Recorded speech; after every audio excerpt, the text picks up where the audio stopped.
20 വർഷത്തെ സേവന പാരമ്പര്യമുള്ള ആര്യ കോളേജിൽ പാരാമെഡിക്കൽ കോഴ്സുകളിലേക്ക് അഡ്മിഷൻ എടുക്കൂ. സീറ്റ് ലിമിറ്റ് ആവുന്നതിന് മുമ്പ് ഇപ്പോൾ തന്നെ കോൺടാക്ട് ചെയ്യൂ. Arya college, new bus stand, Nilambur, Malappuram. Chokkad 40 സെന്റിൽ ജൽജീവൻ ജലസംഭരണി നിർമ്മാണം പൂർത്തിയായി. 21 ലക്ഷം ലിറ്റർ സംഭരണ ശേഷിയുള്ള ടാങ്കാണ് നിർമ്മിച്ചത്.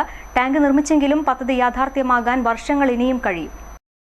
ജൽജീവൻ മിഷൻ ഗ്രാമീണ കുടിവെള്ള പദ്ധതിക്ക് വേണ്ടി ചോക്കാട് 40 സെന്റിൽ നിർമ്മിക്കുന്ന ജലസംഭരണിയുടെ നിർമ്മാണം പൂർത്തിയായി. 10 കോടി രൂപ ചെലവിൽ നിർമ്മിക്കുന്ന സംഭരണിയിൽ 21 ലക്ഷം ലിറ്റർ ശുദ്ധജലം സംഭരിക്കും.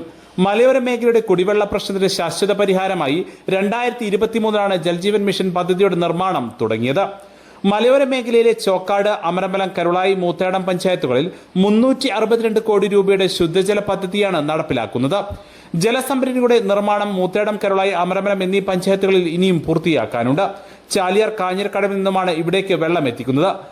കരുളായി പഞ്ചായത്തിലെ ശുദ്ധീകരണ പ്ലാന്റിലെത്തിക്കുന്ന വെള്ളമാണ് മറ്റ് പഞ്ചായത്തുകളിലേക്ക് എത്തിക്കുക. ഇതിനായുള്ള ക്ലിയർ വാട്ടർ പമ്പിംഗ് മെയിനിന്റെ നിർമ്മാണം തുടങ്ങിയിട്ടില്ല.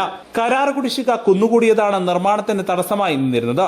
60.40 അനുപാതത്തിൽ ഗ്രാമീണ മേഖലയിൽ ശുദ്ധജലം ലഭ്യമാക്കുന്നതിനു വേണ്ടി കേന്ദ്ര ഗവൺമെന്റ് ആവിഷ്കരിച്ചതാണ് ജൽജീവൻ മിഷൻ പദ്ധതി. ഫണ്ട് യഥാസമയത്ത് ലഭിക്കാത്തതാണ് നിർമ്മാണം പലപ്പോഴും തടസ്സപ്പെടാൻ കാരണമായത്. 10 കോടി ചിലവിൽ ചോക്കാട് ഗ്രാമപഞ്ചായത്തിൽ നിർമ്മിക്കുന്ന ജലസംഭരണിയുടെ നിർമ്മാണം മാത്രമാണ് ഇപ്പോൾ പൂർത്തിയായത്. ചോക്കാട് പഞ്ചായത്തിലെ ചിങ്കക്കല്ലിലെ 2 ലക്ഷം ലിറ്ററിന്റെ സംഭരണിയും നിർമ്മാണം തുടങ്ങിയിട്ടില്ല. സംസ്ഥാനത്ത് ജൽജീവൻ മിഷൻ പദ്ധതി 2024 പൂർത്തിയാക്കാനായിരുന്നു ലക്ഷ്യം. എന്നാൽ 2028 വരെ അവധി നീട്ടിയതായി കരാറുകാർ പറയുന്നു. സംസ്ഥാനത്തെ 104 വില്ലേജുകളിലായി 59,770 കിലോമീറ്റർ പൈപ്പ് ലൈനുകളാണ് സ്ഥാപിച്ചതായാണ് കണക്ക്. News bureau, Chokkad.